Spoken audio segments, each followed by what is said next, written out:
Olá, meninos, como vocês estão? Espero que vocês estejam bem e estejam preparados para a nossa aula de hoje. A aula é do dia 18/6, né? Todas as quintas nós temos as aulas de ciências e hoje vocês vão ter que ficar atentos porque a nossa aula está dividida em duas partes. Então, esse é o primeiro vídeo, né? A parte 1 do roteiro, que é o vídeo onde nós vamos corrigir os exercícios que eu passei já, né, das unidades 2 e da unidade 3 também. Unidade 2 eu já passei todos os exercícios e unidade 3 eu passei alguns deles somente. Aí hoje a gente vai fazer essa correção e depois que você terminar essa correção, depois que você concluir esse roteiro, depois no finalzinho da correção eu vou lá para o roteiro para a gente ver direitinho o que o roteiro está indicando. Você vai para a segunda parte da aula, que vai ser referente à unidade 4, já que na próxima semana, né, dia 25 de junho, será a nossa última aula antes da avaliação global. Então, fiquem atentos aí, livro, lápis, borracha, caneta, para que vocês façam as correções. Se houver dúvida, vá no nosso grupo do WhatsApp do sexto ano para poder tirar as dúvidas. Se a sua resposta estiver assim muito diferente, você não saber, não conseguir identificar se está certa ou se está errada, vá lá para me perguntar. E se você precisar corrigir alguma coisa porque você percebeu que está realmente errado, pausa o vídeo para você ter tempo de apagar, corrigir, para ficar bem corrigido, bem certinho o seu livro, para facilitar na hora de você estudar, para que tenha um ótimo desempenho na avaliação e um ótimo aprendizado também. Então, nós vamos começar, meninos, na unidade 2, pela página 313, que foi um experimento que alguns alunos até fizeram e postaram a imagem fazendo. Foi bem bacana, né? Eu adoro quando vocês fazem os experimentos e curtem, né? Essa possibilidade de não estar somente dentro da escola para fazer o experimento, mas conseguir fazer o experimento da casa de vocês também. Esses que são mais simples, é muito interessante, né? Quando vocês conseguem fazer. Essa atividade, né, esse experimento, foi feito, né, com um recipiente com água, um copo descartável ou de plástico transparente para você poder visualizar o que está acontecendo, uma folha de caderno amassado ou qualquer outra folha e um corante. Esse corante é opcional, só para ver se ia manchar ou não a folha de papel. E aí nos procedimentos pedia para você colocar a folha de papel amassada dentro do copo, virar esse copo com a abertura para baixo e mergulhar esse copo de uma forma retinha, né, dentro de um recipiente com água. E depois, quando você tirasse esse copo, você ia verificar como estava o papel. E aí pedir aqui o seguinte: depois que o copo foi retirado da água, você observou que o papel não ficou molhado. Explique por que isso aconteceu. E aí, qual a resposta que você poderia colocar? Que o ar que ficou aprisionado dentro do copo, porque quando você colocou o papel no copo, ficou o papel, mas esse espaço aqui que a gente não vê nada tem ar. Então, quando você mergulhou esse copo no recipiente com água, esse espaço que tinha o ar, ele não foi preenchido, porque dois corpos não ocupam o mesmo lugar no espaço. Então, ele não foi preenchido pela água. Como ele não foi preenchido pela água, esse ar ele não permitiu que a água chegasse até o papel e molhasse o papel por consequência, tá? E a letra B diz assim: em sua opinião, esse experimento comprova que o ar é matéria? Justifique a sua resposta. E aí você poderia explicar o seguinte: esse experimento comprova sim que o ar é matéria, porque o ar ocupou espaço dentro do copo. Se o ar ocupou espaço dentro do copo, isso significa que ele tem massa e que ele tem volume. E tudo aquilo que tem massa e tem volume também vai ter peso e, em consequência, vai ser considerado matéria. Tá? Então, meninos, com isso a gente conclui aí o nosso experimento, né? Aí a gente vai para a página 319, que é um outro jogo rápido, tá? E nesse jogo rápido aqui da página 319, fala o seguinte: a ilustração a seguir mostra a altitude na qual se encontram as cidades de São Paulo e de Santos, no estado de São Paulo. Então tem aqui, a cidade de Santos está ao nível do mar, a cidade de São Paulo está a 750 metros acima do nível do mar. E aí está demonstrando o quê? As colunas de ar que pressionam, né, essas cidades. E pergunta o seguinte: qual das duas cidades recebe maior influência da pressão atmosférica? Justifique sua resposta. E aí a gente poderia concluir que, vendo aqui a coluna de ar, a cidade que recebe maior influência da pressão atmosférica, ou seja, recebe maior pressão, é a cidade de Santos, porque a coluna de ar é maior. Então, a pressão atmosférica sobre essa cidade, sobre os corpos que lá estão, também vai ser maior. E a segunda diz assim: explique a relação existente entre a altitude das duas cidades e a pressão atmosférica exercida sobre elas. E aí vocês poderiam escrever o seguinte: São Paulo tem maior altitude em relação à cidade de Santos, ou seja, está mais acima do nível do mar. Santos está ao nível do mar, onde a altitude é 0. Por isso, se São Paulo tem maior altitude, vai receber menor pressão atmosférica do que a cidade de Santos. Se a gente voltar aqui na imagem, a gente pode chegar à conclusão de que quanto maior a altitude, menor a pressão atmosférica. E quanto menor a altitude, ou seja, quanto mais próximo do nível do mar, maior a pressão atmosférica, porque maior será a coluna de ar, tá? Agora a gente vai, meninos, para a página 321, tá? Na página 321 a gente tem um outro jogo rápido que fala o seguinte: quando há formações de nuvens de chuva, a pressão atmosférica fica baixa ou alta? E explique sua resposta. Meninos, se tem formação de de nuvens de chuva, significa que a pressão atmosférica fica baixa. Baixa por quê? Porque vai existir grande concentração, grande proporção de vapor de água no ar, ok? Então, formação de nuvens de chuva significa que a pressão atmosférica está menor. Por quê? Porque tem grande concentração de vapor de água no ar, isso vai aumentar a umidade e diminuir a pressão atmosférica. O próximo exercício está na página 322, também é um experimento. Esse experimento alguns alunos também fizeram e postaram também. É um experimento que pode ser feito com uma tábua de carne ou de madeira, né? Ou uma régua e uma folha de jornal. Mas esses experimentos, quem não fez, eu também postei na videoaula uns links com os experimentos sendo realizados, porque nada impediria que vocês fizessem, tá? Era só observar aí os links, assistir às aulas, os vídeos dos links que vocês poderiam responder. E aí aqui foi feito o quê? Colocado uma tábua de carne sobre a mesa, que parte da tábua ficou para fora, cobriu a tábua com o jornal e esticando bem, né, deixando ele bem esticado, e aí depois batendo com força aqui na parte da tábua que ficou sem esse jornal. E aí pergunta, o que aconteceu com a tábua quando você bateu? Ela se moveu? E aí o que é esperado que aconteça? Que essa tábua não saia do lugar. E por que essa tábua não vai sair do lugar?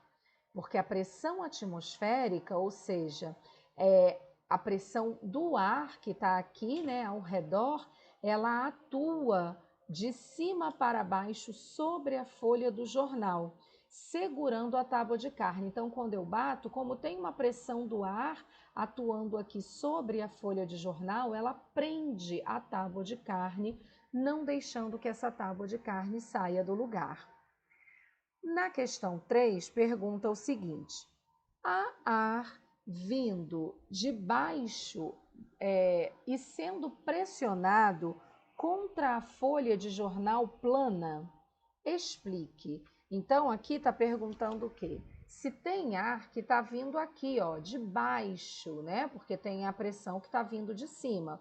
Então, está perguntando se tem ar também vindo de baixo e que está pressionando, sendo pressionado contra a folha, né, de jornal. E a gente pode dizer que sim, existe ar ali de baixo também. Só que se a gente tocar a tábua para levantar o papel, esse ar ele não vai fluir, ele não vai se deslocar embaixo da folha de maneira rápida o suficiente para poder cancelar essa pressão que vem de cima. Então, como ele não vai conseguir cancelar, a pressão que vem de cima ela é maior e vai impedir que a tábua de papel, a tábua levante a folha de papel, ok? Agora, meninos, nós vamos para a página 326. Página 326 é aonde começam as nossas atividades. Vamos lá. Maria Antônia disse a seu amigo que iria encher um copo vazio com água, porque estava com sede. Você concorda com ela sobre o copo estar vazio? Justifique sua resposta. Meninos, encher um copo vazio com água, ele está vazio aos nossos olhos, mas ele não está realmente vazio, por quê? Porque antes da água ser colocada no copo, ele estava cheio de ar. Conforme a gente vai colocando a água no copo, esse ar vai saindo, porque dois corpos não ocupam o mesmo lugar no espaço, né? Mas ele não estava vazio, ele estava cheio de ar antes da água ser colocada, tá? A próxima diz o seguinte: não vemos o ar, mas podemos senti-lo quando ele toca a nossa pele. Portanto, podemos concluir que o ar existe e nós temos duas respostas corretas. O ar pode ser medido e pesado, e o ar tem massa, volume e peso. Se ele pode ser medido é porque ele tem massa e volume, se ele pode ser pesado é porque ele tem peso. O ar é matéria, então a letra B está errada. E aqui a letra C, se eu disser que ele não tem peso, eu estaria anulando as respostas A e D. Número 3. O ar tem massa e volume. Escreva a diferença entre a massa e o volume de uma substância ou corpo. E aí, como a gente poderia fazer essa diferenciação? Massa relaciona-se à quantidade de matéria que um corpo tem. E volume é o espaço ocupado por esse corpo. Então, enquanto massa é a quantidade de matéria do corpo, volume é o espaço que esse corpo ocupa, ok? Questão 4. Podemos encher um balão de aniversário até determinado ponto. Se continuarmos a enchê-lo, ele poderá estourar. Por que isso acontece? E aí vocês poderiam responder que esse balão ele pode estourar por causa da pressão, a pressão que está sendo exercida pelo ar em seu interior. Porque conforme a gente vai enchendo o balão, a gente vai colocando ar dentro desse balão.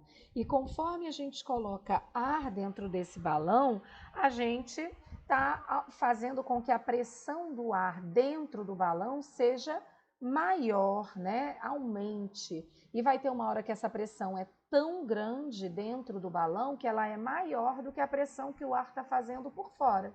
E aí esse balão vai estourar. Na questão 5, fala o seguinte: analise a figura do experimento e, levando em consideração que o ar é composto de moléculas e que dentro da seringa há ar, responda às questões. Esse experimento também eu indiquei um link de uma professora fazendo esse experimento para poder ajudar vocês a entenderem. Aqui no primeiro momento, olha lá, o êmbolo da seringa foi puxado até o final, tá? E aí se colocou o dedo na abertura da seringa. E no segundo momento, se empurrou o êmbolo da seringa, com a abertura tampada. E se percebeu aqui, olha, que não, esse êmbolo ele não vai até o final. Vai chegar um momento em que você não consegue mais empurrar, tá? E aí fala aqui, na letra A massa de ar, depois de comprimida, ou seja, aqui no segundo momento, quando eu comprimi, todo o ar que tinha aqui, eu vim apertando até ficar só um pouquinho, ocupou mais ou menos espaço dentro da seringa. E aí a gente poderia dizer que quando essa massa de ar sofreu essa compressão, né, quando a gente comprimiu essa massa de ar, as moléculas que antes estavam muito separadas, elas foram se aproximando, ficando bem próximas umas das outras, e se elas ficaram bem próximas e antes estavam bem separadas, elas passaram a ocupar menos espaço dentro da seringa. Por isso que a gente consegue empurrar o êmbolo da seringa por um tempo, né? Se a gente colocasse água, por exemplo, a gente não conseguiria empurrar o êmbolo da seringa, conforme vocês viram também lá no link do experimento que eu indiquei. Na letra B diz assim: no segundo momento, as moléculas de ar estão bem próximas umas das outras. Como é chamado o ar quando se encontra nessa condição? Aí a gente pode dizer que nessa condição o ar ele está comprimido, porque eu comprimi, houve uma compressão, um apertamento, né? Uma junção dessas moléculas de ar. Então, essa propriedade, né? A compressibilidade, o ar vai ficar comprimido. Que é a resposta da letra C, né? A propriedade que explica esse fato do ar, depois de comprimido, ocupar menos espaço dentro da seringa. E se a gente fizer agora, desfizer essa compressão, né? Se a gente soltar o êmbolo da seringa, aí esse ar volta a ocupar o espaço que ele ocupava antes da compressão. Tanto é que o êmbolo da seringa desliza sozinho. E aí, que propriedade é essa? Aí a gente já tem a propriedade da elasticidade, que vai permitir com que o ar volte à posição original, tá? A questão 6 diz assim: imagine que você tenha ido com sua família a uma pizzaria. Chegando lá, sentiu um cheiro delicioso de pizza saindo quentinha do forno. Precisa nem disso, né? A gente, quando o almoço está ficando pronto, a gente sente esse cheiro da comida, né? Saindo lá da nossa cozinha e chegando até onde a gente está dentro da casa, né? Que propriedade do ar explica esse fato do cheiro chegar até nós, né? O cheiro de um perfume, ou o cheiro de um cheiro ruim, né? De algo que está sendo queimado, um cheiro de queimado, ou o cheiro da comida. O que permite que esses cheiros cheguem até nós, né? Se venham pelo ar e cheguem até nós. Aí a propriedade, nesse caso, é a expansibilidade, que é essa propriedade que o ar tem de ocupar todo o espaço onde ele está contido. Por isso que quando a gente passa um perfume, né, e sai, chega perto, vai chegando perto de uma pessoa, às vezes ela fala: nossa, como você está cheiroso, como você está cheirosa. Exatamente porque essas moléculas de ar, elas permitem que essas moléculas, né, que tem o aroma e do perfume, ocupem todo esse espaço, né? E se expandam, se espalhem por todo o espaço aonde é possível se espalhar, tá? A questão 7 pede para relacionarmos dois exemplos diferentes dos que foram apresentados no texto da unidade, demonstrando duas utilidades do ar comprimido. Aí você teria que olhar lá os exemplos do texto para poder colocar exemplos diferentes. Aqui a gente poderia, né, seguem algumas sugestões, né? Encher boias, encher piscinas, aquelas piscinas infláveis, também para impulsionar alguns brinquedos, como carrinhos, aviõezinhos, né? Tem alguns brinquedos que tem até uma bombinha que você aperta a bombinha e aí ele está ligado ao brinquedo, e aí quando você aperta, aquele brinquedo vai deslocar rapidamente, justamente por conta desse ar comprimido, tá? A próxima página é a página 328. E na página 328, mas essa não, essa a gente não passou. Ah, não, passamos sim, foi até a 331. Então vamos lá. 328 fala assim: escalar uma montanha muito elevada sem levar um cilindro de oxigênio é no mínimo arriscado. Por quê? Então, por que que existe esse perigo, né, em escalar uma montanha sem levar um cilindro de oxigênio? A gente poderia responder o seguinte: à medida que nós subimos essa montanha, né, aqui tem uma imagem mostrando as montanhas, né, essa pessoa já está no alto de uma montanha, mas está aí demonstrando para a gente poder pensar a respeito, né? E aí a gente poderia responder que à medida que nós subimos essa montanha, o ar vai ficando cada vez mais rarefeito, ou seja, eu tenho cada vez menos concentração de ar. Além de existir, né, pouco oxigênio para a gente respirar, já que ficou rarefeito, tem menos moléculas de ar, vai ter menos oxigênio também. E, além disso, né, conforme a gente sobe, a gente já viu isso numa pergunta anterior, nas grandes altitudes, a pressão atmosférica é menor. Né? Quanto mais eu subo, quanto mais alto, menor a pressão atmosférica. E aí esses fatores, né, ter menos oxigênio, ter menos pressão atmosférica, eles podem desencadear os sintomas, né, no nosso organismo, que podem ser desde um simples mal-estar até enjoo e até problemas físicos mais graves, como aumento da pressão arterial, um derrame cerebral, então podendo nos causar grande risco, tá? Então, o que vai poder trazer esses transtornos para o nosso corpo vai ser, primeiro, a menor quantidade de oxigênio, porque o ar fica rarefeito, e depois a menor quantidade do ar atmosférico de uma forma geral, justamente porque quanto mais alto, quanto maior a altitude, menor a pressão atmosférica, tá? Questão 9, vem aqui uma imagem pedindo para a gente explicar como é que a gente pode constatar a ação da pressão atmosférica no simples ato de tomar um suco com um canudinho. Então, quando a gente toma um suco com um canudinho, o que vai acontecer? Você está puxando esse líquido, como é que isso funciona? Como é que esse líquido vai chegar à sua boca? E aí, aqui na imagem, está demonstrando, né? Quando você suga essa extremidade do canudinho, o que você está fazendo é retirar o ar que tem dentro do canudo.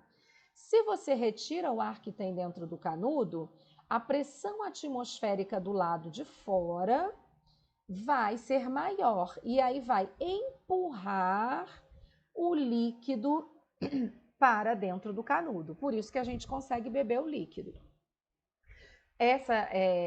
Esse pensamento vai responder aí uma das perguntas que eu fiz naqueles slides, se é possível beber um refrigerante de canudinho na Lua. E lá não é possível, porque não tem ar, não tem atmosfera. Se não tem atmosfera, não vai ter a pressão da atmosfera para empurrar esse líquido para dentro do canudo e nem ar dentro do canudo para você retirar, para então essa pressão empurrar o líquido para dentro do canudo, ok? A questão 10 fala o seguinte: a pressão atmosférica é medida por um instrumento chamado barômetro. Escreva o nome do inventor do primeiro barômetro, e o inventor é Torricelli, tá? Você põe ou Evangelista Torricelli ou Torricelli somente, porque ele é conhecido como Torricelli ou Torricelli, ok? Página 329, explique o fato de não sermos esmagados pela imensa camada de ar que envolve o nosso planeta. Então, como a gente viu lá na primeira imagem, que comparava Santos e São Paulo, quem está ao nível do mar, e nós aqui em Fortaleza estamos ao nível do mar, tem uma camada, né, da atmosfera muito grande sobre os seus corpos. E por que a gente não é esmagado por essa camada de ar? Aí a gente poderia responder que existe um equilíbrio entre a pressão interna do nosso corpo e a pressão do ar. E esse equilíbrio faz com que a gente não sinta o peso da massa de ar que nos envolve. E aí não permita também que nós sejamos esmagados por ela, ok? Na questão 12, a gente tem que dizer como é que as moléculas de ar estão. Se estão comprimidas, se estão afastadas, né? Se estão próximas, se estão longe umas das outras. Então, vamos lá. No ar rarefeito, aí, nesse caso, as moléculas de ar estão distantes umas das outras, porque eu tenho, inclusive, uma menor concentração de moléculas de ar. Já no ar comprimido, essas moléculas elas estão muito próximas umas das outras, ocupando todo o espaço que é permitido. Então, ar rarefeito, as moléculas estão distantes, ar comprimido, as moléculas estão muito próximas. Na tarefa, a gente precisa colocar verdadeiro ou falso e reescrever as afirmativas falsas para torná-las verdadeiras. Então, a gente tem aqui o seguinte: em locais onde o ar é comprimido, a pressão atmosfera é baixa. Essa é a primeira informação falsa, porque é exatamente o contrário. Se o ar é rarefeito, a pressão é baixa.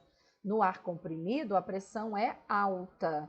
Então, na correção, você poderia colocar que o ar rarefeito, pressão baixa, ou ar comprimido, pressão alta. Um dos dois, tanto faz, né? O que você ia trocar. A letra B está correta, a C também. A letra D também está errada. Diz assim: uma garrafa térmica apresenta no seu interior duas paredes espelhadas. E entre essas paredes o ar é comprimido. Não, entre essas paredes o ar é rarefeito. Por isso que a temperatura dentro da garrafa térmica vai se manter constante, por conta da pouca agitação das partículas, das moléculas que estão entre as paredes do ar, tá?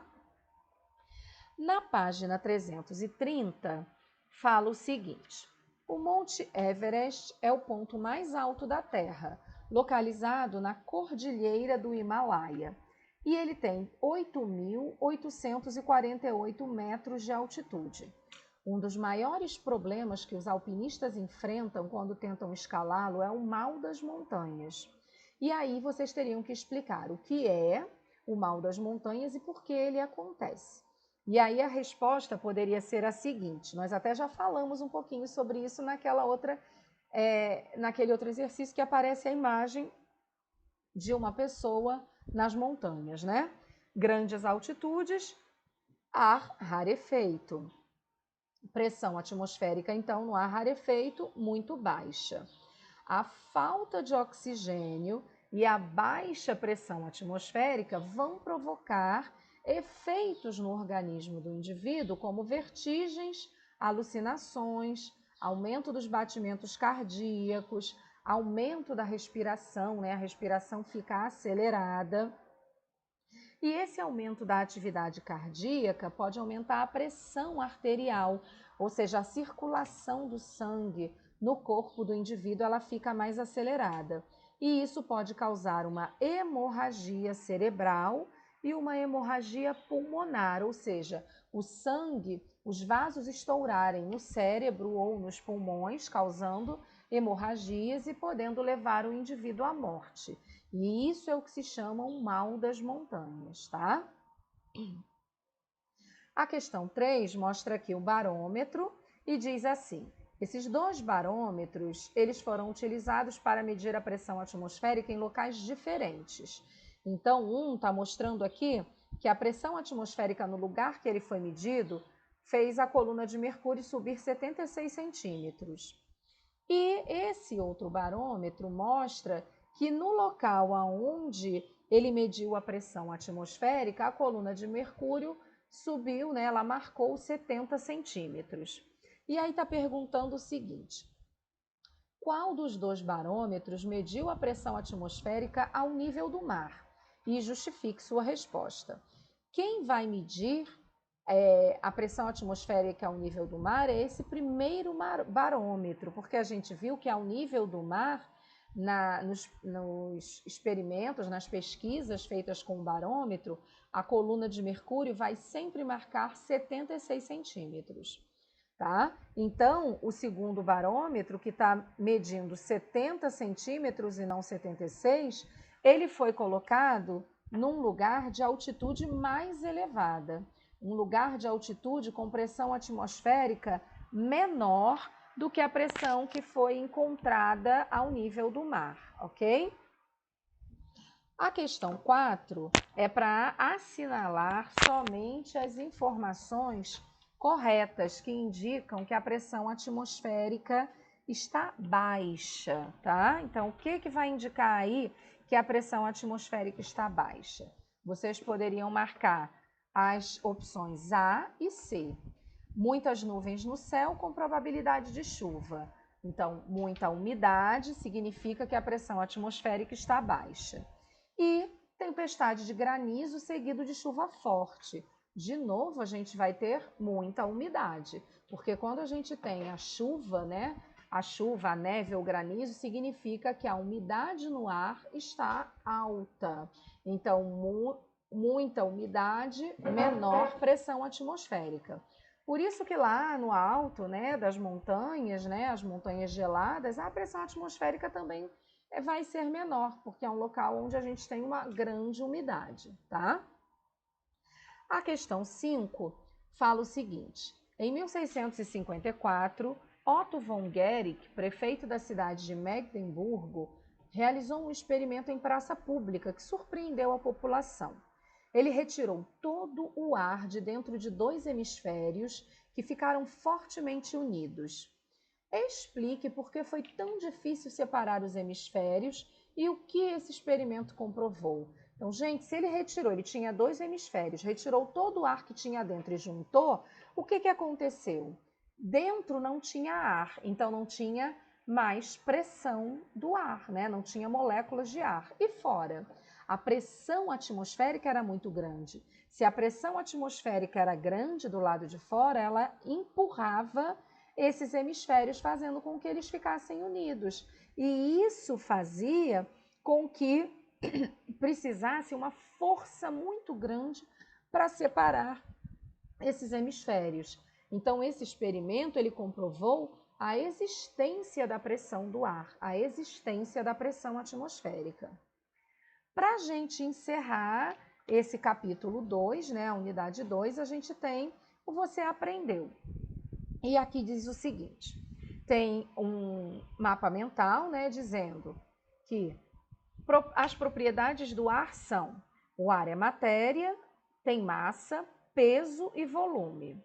O ar também pode ser comprimido, tem elasticidade e capacidade de se expandir e exercer pressão.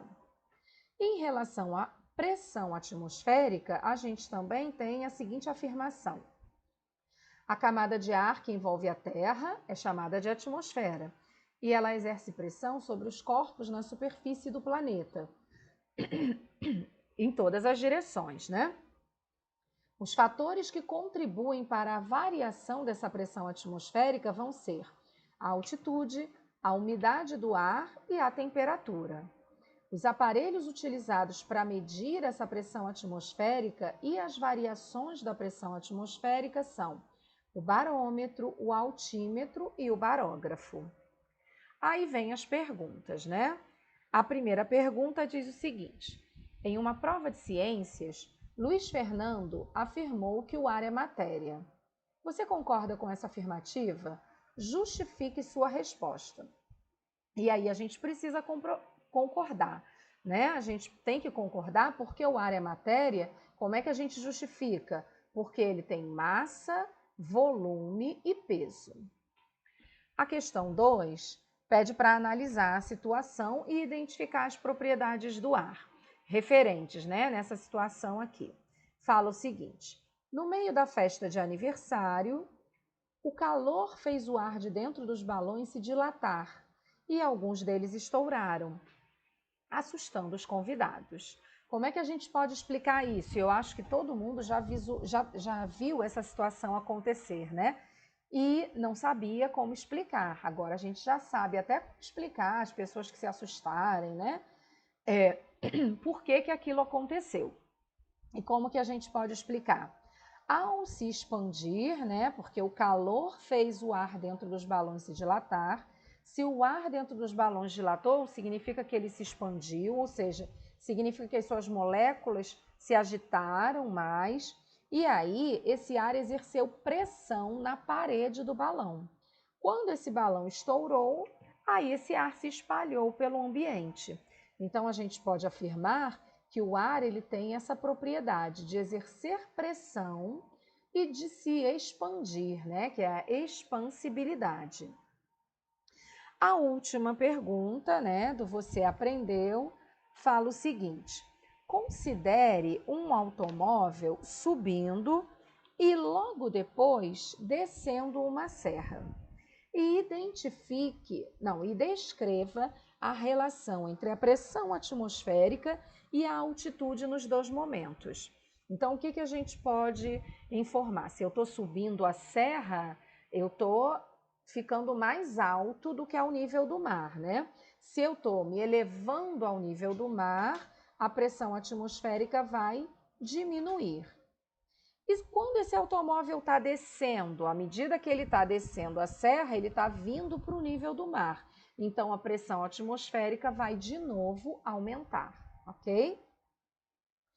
Da unidade 3, meninos, eu passei o exercício que fica na página 334, que é esse jogo rápido aqui.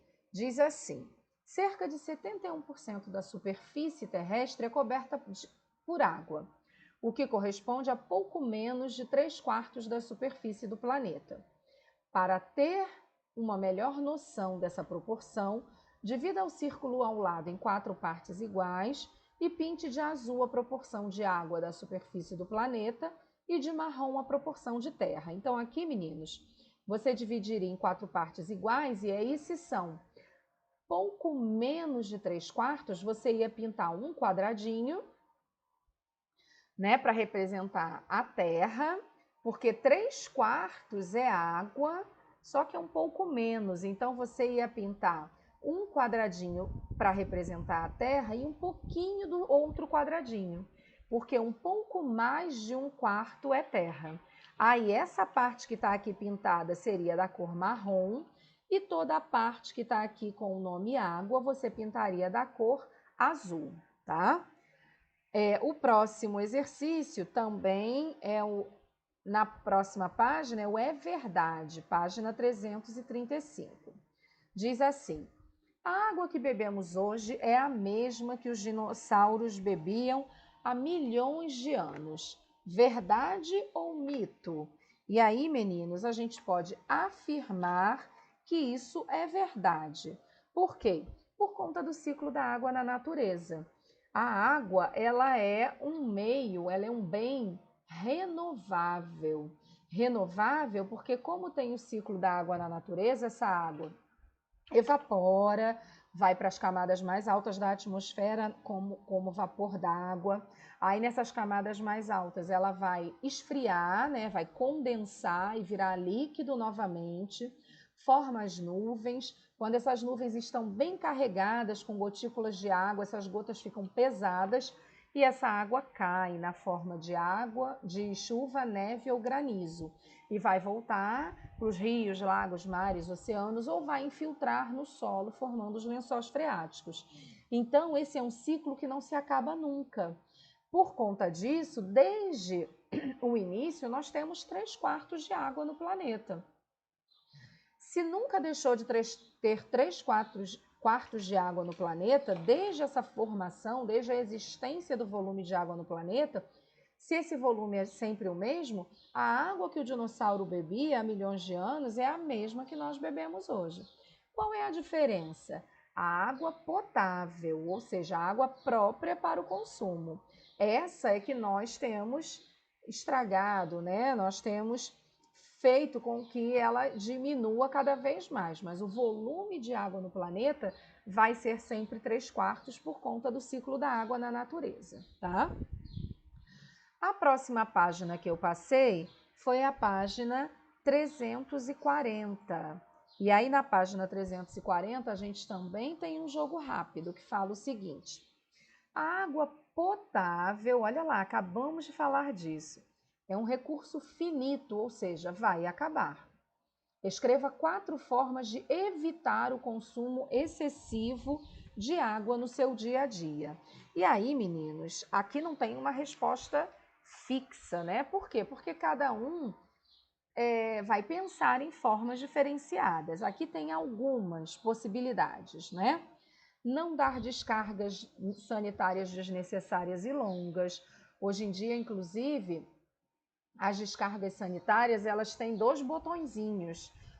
Porque se você só urina, você aperta um botãozinho menor e ele libera menos água, porque você precisa de menos água para dar descarga se você urinar. Agora, o botão maior, o jato d'água é maior, porque o volume de água é maior, vai atuar quando o indivíduo vai defecar, tá? Outra forma de evitar o consumo excessivo, não tomar banhos demorados, né? Toda vez que a gente for ensaboar, passar shampoo, desligar o registro do chuveiro. Da mesma forma, fechar o registro da torneira enquanto estiver escovando os dentes.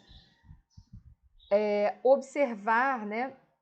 Se quando você acaba de tomar banho, quando você acaba de escovar os dentes, de lavar a louça, se todas as torneiras ficaram realmente bem fechadas, tá? Não lavar as áreas, calçadas com mangueira, não lavar carros com mangueira. Você pode pegar lá um balde ou uma bacia e usar para poder só molhar e varrer aquela calçada, varrer aquela área. Não deixar a mangueira aberta porque ela vai fazer, né, causar um desperdício muito grande. Para a gente concluir, meninos, eu passei só a primeira página, página 344, dos exercícios da unidade 3, porque as outras páginas vocês vão fazer na aula dessa semana, né? Vocês vão ter essa semana aí até a próxima quinta para fazer. Na página 344, vem aqui uma imagem e pergunta assim: em um local como o da imagem, onde podemos encontrar água no estado gasoso? Aí a gente pode afirmar que nesse estado a gente encontra a água no ar, na forma de vapor de água.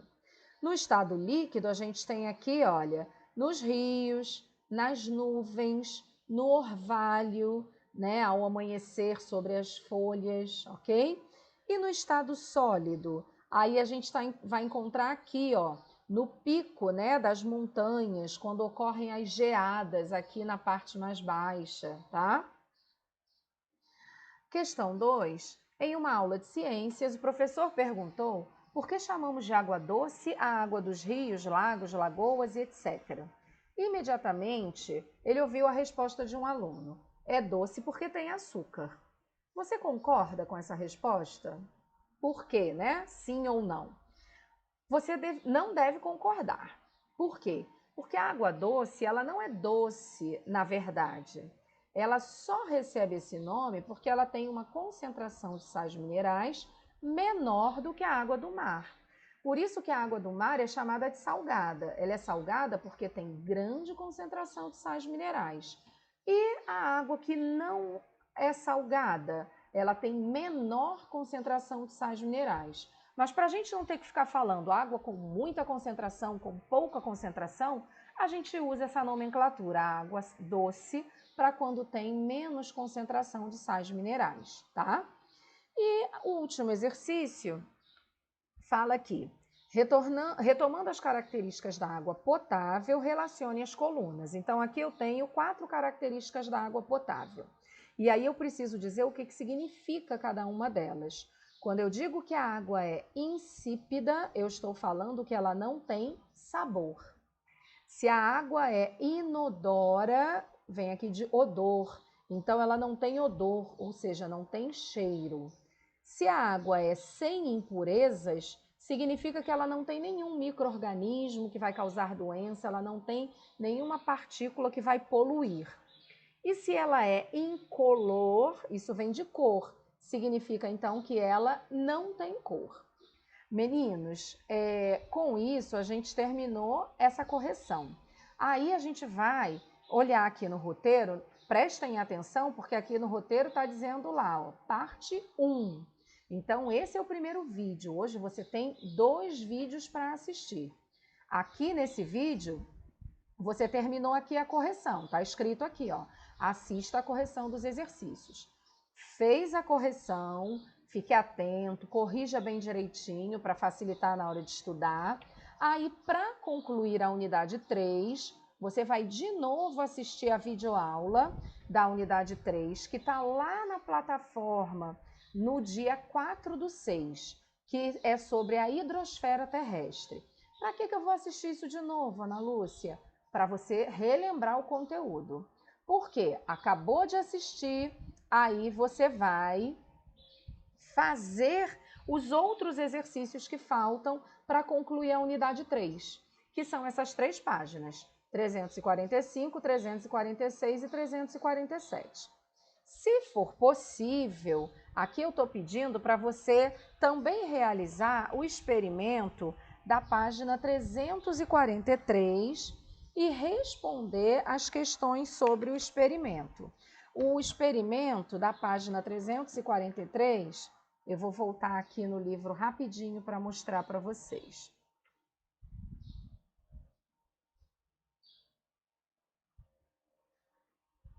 Tá aqui, ó. Você vai precisar de 2 garrafas plásticas transparentes. Aqui não precisa nem ser meio litro ou 1 litro, mas são 2 garrafas que você consiga colocar em pé no freezer, no congelador, mas elas têm que ficar em pé. E aí o que você vai fazer? A primeira garrafa você vai encher com água até a boca. Vai colocar a tampa. E aí você vai marcar, mas tem que ter cuidado que não é até a boca lá em cima, não. É até o máximo que você conseguir, porque tá vendo aqui, olha, que tem uma marcação. Você vai marcar o nível da água até onde você colocou, com uma caneta. Aí você tampa bem tampado e coloca em pé no freezer. Ao mesmo tempo, você vai pegar uma outra garrafa e vai encher até a metade. Vai fechar bem e vai de novo traçar. Coloca ela em pé, né, para ficar bem paradinha, traça com a caneta até onde foi. Coloca de novo em pé no freezer ou no congelador, se você não tiver freezer.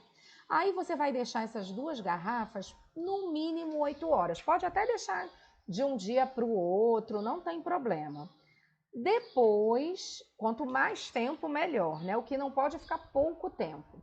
Depois que você deixou bastante tempo, você vai retirar as garrafas do freezer, colocar de novo em cima da mesa e aí você vai observar o que aconteceu com cada uma delas e vai fazer o que se pede. Aí vem 2 perguntinhas para você responder, tá bom?